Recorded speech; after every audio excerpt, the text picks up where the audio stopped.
Texans, Colts, big one. AFC South. Deshaun Watson looking to bounce back. Carries 104 yards. They had a 7-point lead, but then again, it's Watson going deep. This time, Will Fuller. Whenever you see the ball leave the screen like that, great height, put it on there, drop it in the bucket. What a terrific ball. Deshaun Watson does it better than anybody. Oh, you can't throw it better than that. Fuller had 7 catches, 140 yards. Later in the quarter, Colts are leading 17-13. T.Y. Hilton coming back from injury did not have a good night. This is one he's got to catch. Critical third down. T.Y. Hilton, Pro Bowl caliber receiver. He expects to bring that down. You can see the frustration knowing he let one get away. After the game, he took a lot of the loss on himself. Just under 13 minutes ago, Texans on a 2nd and 10 again. The long ball. Look at this catch by D-Hop. It's amazing. Again, another moonshot traveling up in the air, dropping it into the bucket. A defender right there, but it does not matter. Another one for Mom. D-Hop had 6 catches, 94 yards, and those 2 touchdowns. So, 3 minutes left. Colts are down 3. 4th and 7. We're going for it. Jacoby Brissett. We saw him run earlier. He's going to run again. Plenty of time. Decides to pull it down. Not probably the most athletic quarterback you want to see make that play, but comes up 6 inches short and unfortunately cost him a chance to win. And so the Texans can try and put the game away, but look what happens. Here's the moment. Deshaun Watson. That ball was clearly wrestled out by Darius Leonard, who clearly seems to have it in his grasp, and you saw all the Colts players at the end of the play pointing first down our way. Would have changed the entire game. It's within the final 2 minutes, so upstairs is where it would have gone, but in the end, nothing changes. Leonard upset after the game, telling the Indy Star, I punched it out. I punched for it, got it out. I had it, and after that, they said it wasn't a fumble. Deshaun said I hit it out right after the play. The NFL officials, responding to a lot of conversation on Twitter, later tweeted, officials on the field ruled a fumble recovered by the offense. There was no clear visual evidence of a recovery by the defense. Jonathan Vilma, that was not what appeared to be going on while the game was being played. Houston even called the timeout in there, so there was a lot of time for this to be looked at. That did not look like it was the way it was adjudicated on the field. Not at all. When the referee came in, you see him shaking his head no as the Indianapolis players are telling him it's a fumble, it's a fumble. And you see him say no, and they mark the ball. The timeout was called by Houston. Still nothing happened. That tweet from the NFL only came after so many people in the uproar on Twitter were talking about how this was a clear fumble. You can debate whether it was recovered by Indy or not. I know Mark Sanchez believes it was. But the point was they didn't even take time to review it. It's a public opinion thing. Well, it exactly. It is a frustrating thing, regardless of which side you may be rooting on, because it's a call that seems so easy to have made, to have looked at again a second time, and it did not appear, watching it at the time, as though anyone ever really looked at it. But they said the reason was there was no clear visual evidence. We just saw it. What video feed are they looking at? Right. I mean, that's what blew my mind. And so often now we see the officials, they're taught, let the fumbles play out. So that way, if we go back and we look at it, we can see a clear recovery. Guys are still playing. And so the problem was with officials, you could see them nodding their head. I think they were telling him he was down. And so Darius Leonard, I mean, they're pulling him off. They're not really checking to see, Greeny, if he had the football in his hands, because in their mind, it wasn't a fumble and it didn't need to be reviewed. What I don't understand is with the NFL, they are so adamant about protecting the shield, everything about the brand, the shield, yet the refs are negatively affecting the NFL shield. They're affecting the brand right now. People don't want to watch these games. That loses the division. Exactly. These continuous missed calls. It's hard to overstate the significance of, let's say, just the outcome of the game. And certainly the call or missed call there does play heavily into that. But look at that. As of right now, the Colts, if they win that game, they would have swept the season series from the Texans and would be sitting where Houston is right now in the 3 spot in the conference with 2 games in hand against their division rival. Instead, it goes the other way, and the Colts are on the outside looking in. At the end of the day, we have to move past it. The call was made. It's not the result of the game is not being overturned. Are you buying either of these teams, Mark Sanchez, as a legitimate threat to go deep in the AFC playoffs? I really don't. I think KC, I think the Pats, I think Baltimore. All the 3 of those teams are much better than this team, and Deshaun Watson, unfortunately for him, he has to do too much. What do you think, Vilma? I agree with you that they're better, Baltimore and New England, but not KC. If we're going to say that Kansas City has a legitimate shot at making a deep run in the playoffs or a Super Bowl, then we have to put Houston in there as well, because KC's defense is the worst of the 4 teams that you just mentioned. So there's no way that we could talk about them and not talk about Houston. At least KC has a little bit of a running game. Their offensive line's been a little bit better. Deshaun Watson has an awful lot of work to do. Deshaun Watson, up on him. well, and he's great. playing out of his head. He's playing out of his mind. Unbelievable. He does make some mistakes that leave you wondering sometimes, you got to get rid of the ball, can't throw the turnovers. But the problem is he has no run game. Yep. They're not really able to help him. They're pushing so much on him. In the front office this year, you look at all the trades they've made, they've given up a lot of future draft capital to go all in on this season. J.J. Watt's hurt. You see that defense struggling a little bit, giving up over 150 yards on the ground to Indy. That's not winning football when it comes but to that's the especially same late in the year. conversation we would make for Kansas City, though. I just think they're a little bit. I think they're just a notch better. Kansas City's offense, when they're at their best, is as explosive as any maybe that we've ever seen, and we can't say that of Houston. And maybe I'm just hearing Pat McAfee in my head telling me week after week on Mondays how good the Colts are. But the reality is it's a Thursday night road game. Those are very tough games to win as a rule. They get a bad call at the end, and they've missed a couple of kicks. Otherwise, their record will look very different. Oh, no. I wouldn't completely overlook Indianapolis as being a team that might surprise somebody in the AFC playoffs. You look in the playoffs last year, the Colts hammered the Texans. They were able to do really whatever they wanted. And if you can run the football, come January, you have a chance to win every single game because you can control the clock and limit your defense's exposure. All right, so that's where this weekend in the NFL begins. Now, a week ago, we were all sitting here talking about an ugly moment in the National Football League. Yesterday, it got even uglier. The NFL has now said it has found no evidence that Mason Rudolph directed a racial slur at Myles Garrett moments before Garrett pulled off Rudolph's helmet and hit him in the head with it. According to our Josina Anderson and Adam Schefter, Garrett made that allegation during his appeal hearing on Wednesday, an appeal that he lost.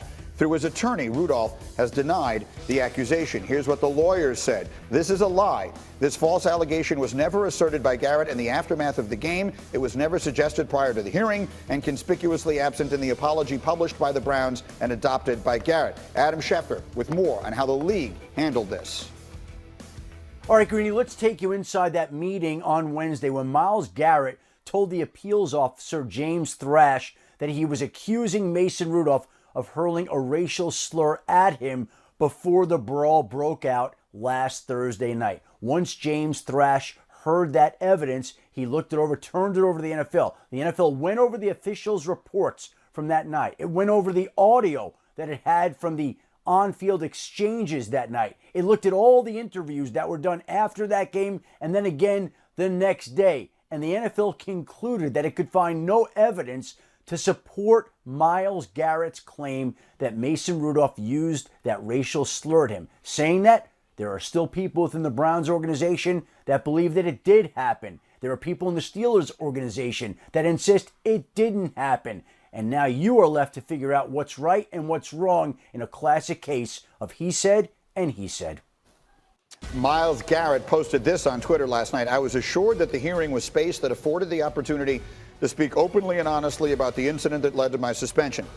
This was not meant for public dissemination, nor was it a convenient attempt to justify my actions or restore my image in the eyes of those I disappointed. I know what I heard. Whether my opponent's comment was born out of frustration or ignorance, I cannot say. But his actions do not excuse my lack of restraint in the moment, and I truly regret the impact this has had on the league, the Browns, and our devoted fans. Here was some reaction yesterday from both locker rooms. For Mason, I know he's not going to talk about it because, he's being villainized by it. But, he said, "I'm going to be labeled as that," and I just don't think that's right. I'm not going to go into every word he said, but he's pretty distraught and say, "I did not say that."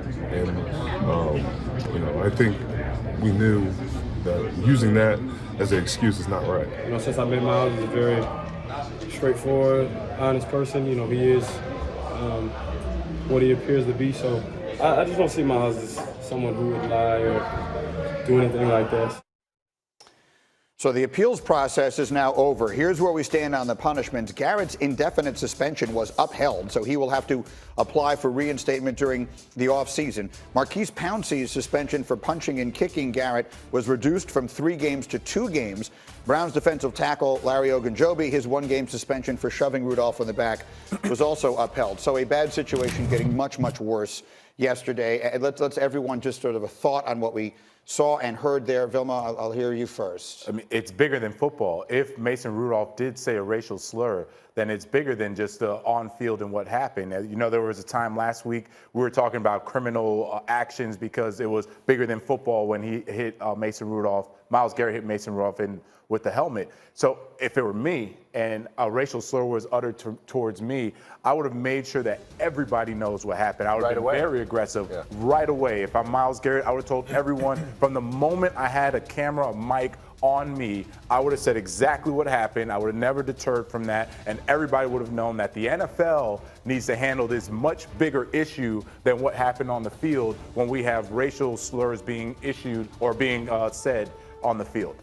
Mark, what did you take away from this? Yeah, I totally agree with what you're saying. Who knows if it happened or didn't. I'm still surprised that Mason Rudolph didn't get any kind of fine or suspension. No, action was taken against him, but he, exacerbated the situation. Once the helmet comes off, dude, back away. You don't have to prove anything anymore. You had a tough night, move on.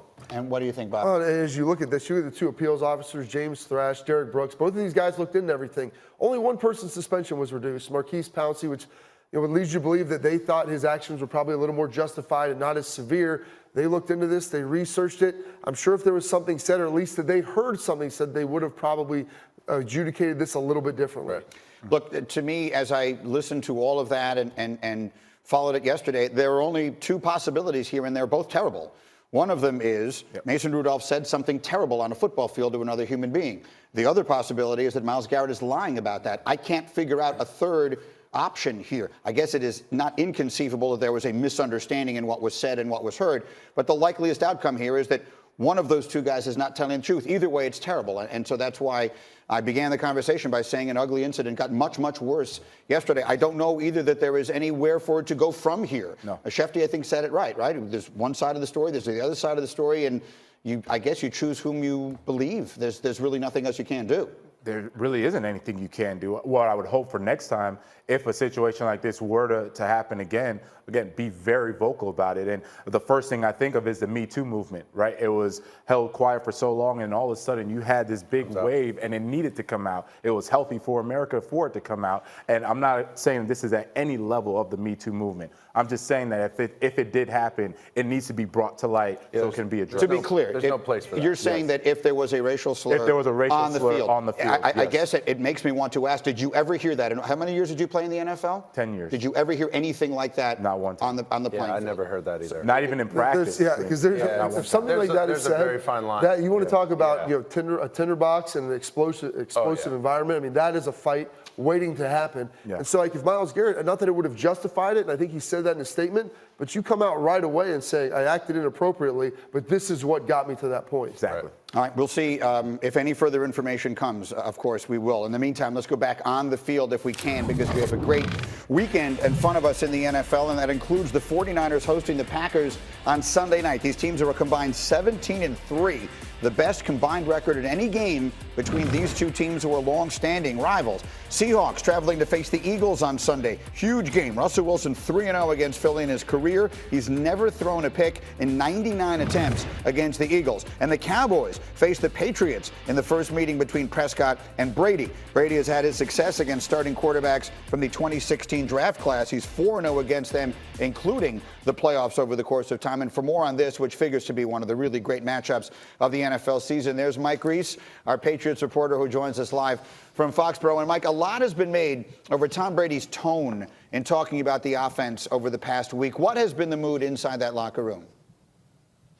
Well, good morning, Greeny. One player described it to me this way. He said, even though we won the game, it felt like we lost. Watching Tom Brady and hearing his tone after that win over the Eagles, it was a reminder that his leadership, the way he speaks, the way he acts, permeates throughout that locker room. But one thing we've noticed over the last couple days is a shift. Tom Brady moved up his news conference 2 days, and his tone was a lot softer. And being in the room and listening to him talk, it was almost like there was acceptance from him that this is the present reality. He has to rely on some younger players, and maybe taking a more encouraging tone would help get the best out of them. So maybe he's going to change up the way he approaches it. And then I wonder if we should expect anything different in terms of play or personnel or strategy as they go into what really shapes up to be a huge game against Dallas.